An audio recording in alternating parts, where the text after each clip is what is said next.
مسا على كل عشاق دحيح الافلام. فيلمنا النهارده اسمه اندبندنس دي ريسيروجينس، وبيحكي عن الفضائيين اللي جايين يدمروا الارض علشان يستنزفوا الموارد بتاعتها والثروات الطبيعيه وينهوا البشريه، ولكن ما يعرفوش ان اللي يهزر معانا يبقى فرط في عمره بالسلامه. ما تيجي نشوف. بيبدا الفيلم وبيحكي ان البشر قدروا يوصلوا بنجاح للقمر وكمان طلعوا على كواكب تانية، ولكن المشكله ان ده كان مسبب ليهم رعب كبير في انهم يكتشفوا مخلوقات تانية غيرهم عايشه على اي كواكب اخرى ممكن في يوم من الايام تاتي على الارض وتهدد حياه البشر. ومن وقتها البشر فكروا كتير ازاي يحاولوا يحموا نفسهم من اي هجوم من المخلوقات الفضائيه، وعلشان كده قرروا يعملوا منظمه اسمها CTI. والمنظمه اتعملت لسبب واحد بس، وهو انها تحاول تراقب وتكتشف اذا كان في اي حياه تانية على الكواكب الخارجيه ولا لا، علشان ما يلاقوش جيلهم انتهى وطبعا ما يقدروش يرصدوا اي حاجه لفتره طويله. والنقطه دي كانت مطمناهم ان مفيش غيرهم في العالم، وبالتالي البشر هيفضلوا عايشين في سلام ونبات ويخلفوا صبيان وبنات. ولكن في يوم من الايام حصل الغير متوقع، كانوا كل الناس اللي في المنظمه قاعدين في حالهم وكل واحد فيهم مستني الساعه تيجي 2 علشان يقلب البطيخه تحت كتفه ويجري بيها على البيت ياكلها بالجلابيه.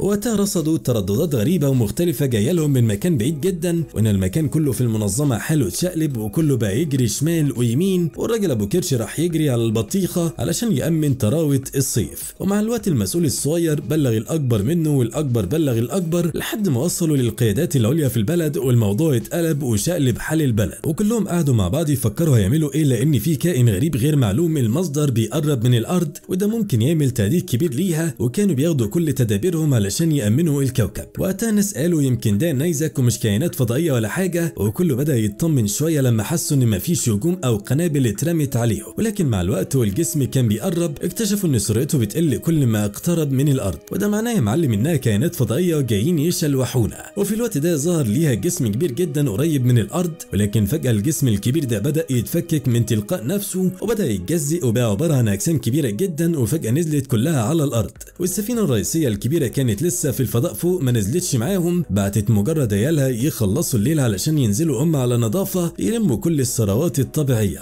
وفي الوقت ده الناس اللي في الشارع بداوا يشوفوا الكائنات الفضائيه دي وهي بتقرب ناحيتهم، وكل البشر اترعبوا وطلعوا يجروا في الشوارع، واللي بينزل في قبو او ببير علشان يستخبى من مصيره اللي مستنيه. وبعد كده بنشوف واحد اسمه ديفيد، وديفيد كان صحفي بس باين عليه مجنون حبتين. اصل يا دحيح كان واخد العجله بتاعته بيلف بيها في المكتب اللي هو شغال، ولا كأن الفضائيين نزلوا عليهم، ده ما عندوش دم نهائي. ولكن على عكس المتوقع ديفيد كان واخد راحته في كل حاجه بيعملها، وده لانه ذكي جدا وبيقدر يفك اي شفرات قدامه، وهو الوحيد وقتها في العالم كله اللي كان فاهم اللي بيحصل على الكوكب. ووقتها كان نجح ديفيد في انه يفك الشفرات اللي وصلت على الترددات بتاعه الفضائيين، وانه قدر يفهم ان الفضائيين بيعرفوهم انهم هيتمركزوا في كل حته حوالين الارض لمده 6 ساعات بس، وبعدها هينزلوا يخلصوا على الاخضر واليابس. وهنا كل القوات بتاعه الدول نزلت واتمركزت قدام الفضائيين علشان يقتلوهم ويمنعوا الغزو اللي هم ناويين عليه، علشان يقضوا بيه على البشر كلها من غير اي رحمه في قلبهم. ولكن معظم القوات كانوا واقفين مكانهم وهم خايفين ومش عارفين ايه المصير اللي هيواجهوه بسبب القوه الكبيره اللي هم هيحاربوها، وهم ما يعرفوش عنها اي حاجه نهائي. وقتها ديفيد كان مراته السابقه اللي طلقها كانت شغاله سكرتيره عند رئيس الولايات المتحده الامريكيه، ولكن وقتها كل القياده عندها ما كانتش قادره تستوعب كل حاجه بتحصل ومش فاهمين اي حاجه. وهنا ديفيد كان عاوز يوصل اللي عرفه للقياده في اسرع وقت علشان ياخدوا احتياطاتهم ضد اي هجوم للفضائيين، ولكنه ما كانش عارف يوصل لها ازاي. وان قرر يروح عند ابوه وياخده معاه علشان يروحوا مع بعض عند مراتهم، ولكن لما راح عند ابوه مسكه قفشوا نفض له واكلوا علقه طلعت من نافوخه. وبعد كده ركبوا مع بعض العربيه واتحركوا بسرعه في اتجاه البيت الابيض عند مراته السابقه علشان تخليهم يفهموا المسؤولين اللي بيحصل بدل ما يغرقوهم معاهم. وبعدين وصلوا البيت الابيض وقابل مراته السابقه ودخلته بسرعه يقابل رئيس الولايات المتحده الامريكيه، واول ما شافوا عرفوا كل حاجه وفهموا ان الفضائيين هيهاجموا الارض كمان نص ساعه بس. ده غير انهم قطعوا الاتصالات بينهم وبين القوات بتاعتهم اللي في الخارج، مش قادرين يتواصلوا معاهم عن طريق القمر الصناعي، ولازم يلحقوا البلد قبل ما كل الناس تموت. ونقرر رئيس الولايات المتحده الامريكيه انه يؤمر بالاخلاء فورا وكل الناس تطلع من المبنى، والاخلاء اتنفذ بسرعه. وجري الرئيس مع ديفيد وكل اللي كانوا معاه في المبنى وركبوا الطياره وهربوا بيها من المكان بسرعه قبل ما يموتوا. وفي اقل من لحظات بدات الكائنات الفضائيه تهاجم البشريه بكل وحشيه علشان يقضوا على الجنس البشري، والناس اللي كانوا لسه في المكان ماتوا كلهم في لمح البصر واتفجروا بسبب قوه اسلحه الفضائيين.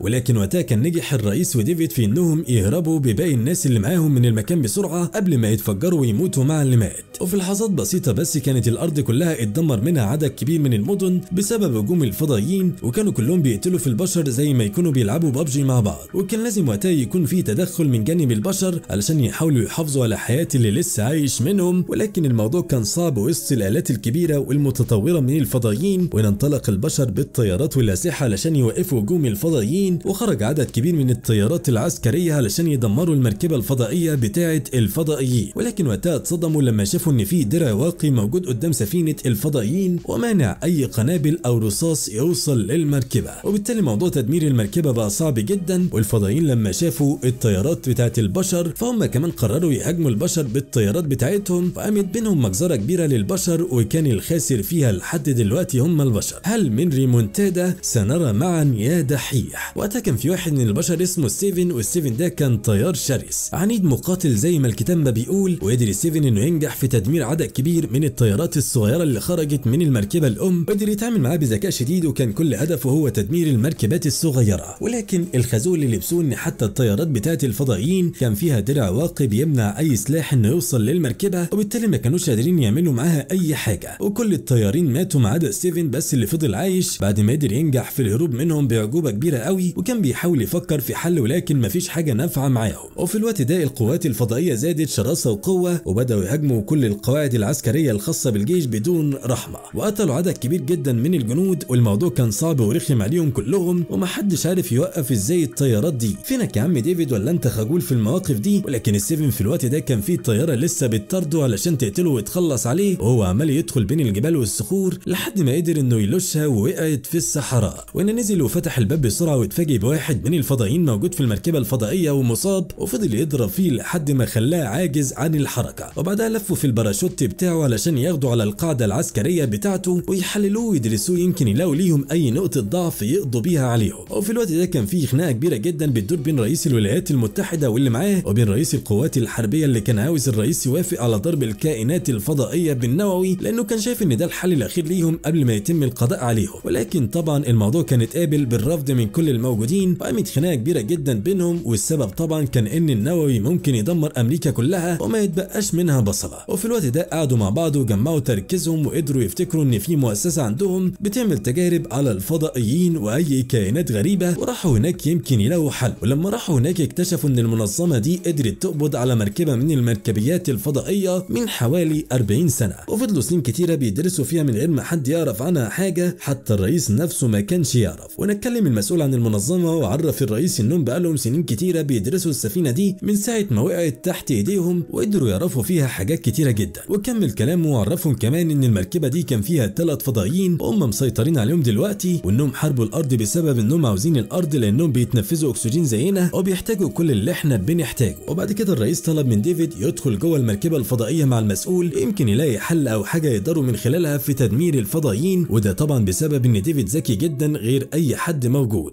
وفي اللحظة دي كان وصل الكابتن ستيفن ومعاه الكائن الفضائي اللي كان لسه عايش علشان يدخلوا يعملوا ابحاث عليه ويعرفوا طبيعته وازاي يتخلصوا منهم. وبعد كده دخلوه اوضه العمليات وبداوا يشيلوا من عليه الدرع بتاعه علشان يدرسوه بشكل تفصيلي اكبر ويفهموا تركيبه وازاي بيعيش وازاي بيموت. وفي الوقت ده وقت العمليه كله كان خايف اللي في دماغنا يحصل، ولكنه فعلا بيحصل، وبيفوق الكائن فجاه وبيقتل كل اللي موجودين اللي معاه اللي في العمليه، ولكنه بيسيب واحد منهم بس عايش علشان يعرف يتكلم مع الرئيس ويتواصل معاه، اللي كان بيتابع الموقف بمنتهى الخوف على شعبه. وطبعا ده كان بسبب ان الفضائيين مش بيتكلموا اللغه يفهمها البشر، بسبب انهم ما عندهمش حنجره، ولكنهم بيقدروا يسيطروا على البشر ويتكلموا بصوتهم علشان يعرفوا يتواصلوا مع غيره. ونتكلم الفضائي مع الرئيس وحاول الرئيس يتفاوض معاه انهم يمشوا من الكوكب، ولكن الكلام ما عجبش الفضائي وحاول يبعت موجات اشعه تقتل الرئيس، ولكن هنا اتدخل الحراس بمسدساتهم وقتلوا الفضائي. ومن خلال كلام الرئيس مع الفضائي قدر يفهم ان الفضائيين دول مش عايزين يعيشوا على كوكب الارض، ولكنهم بيلفوا كل الكواكب علشان يقتلوا شعبها ويستنزفوا الموارد بتاعه الكوكب ويسيبوه بعدها ميت من غير حياه، وهكذا لحد ما يدمروا كل حاجه ويفضلوا هم بس يتمتعوا بموارد وثروات الكواكب كلها. وهنا قدر يفهم الرئيس ان الحل مع الفضائيين دول هو الصواريخ النوويه بس، وما كانش فارق معاه دمار دولته قد ما كان فارق انه ينقذ البشريه من الدمار. وان انطلق عدد كبير من الطيارات اللي كانوا معاهم قنابل وصواريخ نوويه وضربوا بيها السفينه الام، ولكن الصدمه انها ما حصلهاش اي حاجه وفضلت موجوده زي ما هي، وبكده النووي مش نافع معاها هو كمان. في الوقت ده كان ديفيد قاعد عمال يفكر في حل يقدروا يقدروا من خلاله انهم يدمروا السفينه دي، وقدر يكتشف انهم لازم يدمروا الدرع الواقي علشان يقدروا يدمروا السفينه بيه قوي، وديفيد هو واللي معاه. وهنا كانوا بيفكروا ايه اللي ممكن يعملوه يعطلوا بيه السفينه دي، واكتشف ديفيد ان الحل انه يبعت ليهم فيروس للمركبه الام بتاعتهم ويعطل بيها الدرع الواقي وهنا يدمروها. ولكن الخازوق انهم كانوا لازم يدخلوا جوه السفينه الام نفسها علشان ينجحوا في زرع الفيروس. وهنا اقترح ديفيد ان حد منهم ياخد السفينه اللي اكتشفوها من 40 سنه ويطير بيها ويدخل للسفينه الام كانه واحد منهم. وهنا طبعا ما صدق ستيفن انه ياخد شرف المهمه الكبيره دي، وقرر ان هو اللي يطير بالمركبه ويدخل بيها السفينه الام ويزرع الفيروس. وفي اللحظه دي تواصلوا مع كل الجيوش في العالم علشان يستخدموا الطيارات بتاعتهم علشان وقت الدرع ما يقف كله يطير مع بعضه وينجحوا في دمار المركبه الفضائيه بصواريخهم. وكمان قرر ديفيد انه يروح مع ستيفن السفينه الام ويطير معاه لانه الوحيد اللي يقدر يزرع الفيروس على السفينه. وكمان مش هم ديفيد وستيفن بس اللي بيضحوا، لا الرئيس كمان بيضحي معانا. والرئيس وقتها قرر يطلع مع الطيارات اللي هتضرب السفينه بعد فصل الدرع الواقي، لانه كان زمان اصلا طيار مقاتل قبل ما يمسك رئيس ويدخل في المعمعه اللي هو فيها. ولحظتها كان ستيفن وديفيد بقوا على اتم استعداد وجاهزين انهم يطيروا بالمركبه للمركبه الام، وطاروا بيها فعلا وكانت سرعتها رهيبه. اول ما قربوا من المركبه الام بدات المركبه تتعرف عليهم وسحبت السفينه بتاعتهم ناحيتها ودخلوا المركبه الام، ودي كانت خطه ديفيد. وعلى الفور ديفيد ما تاخرش وبدا في زرع الفيروس داخل السفينه الفضائيه علشان يدمروها. وبالفعل الانظمه بتاعتهم وقفت وديفيد بلغ القياده وبداوا القتال.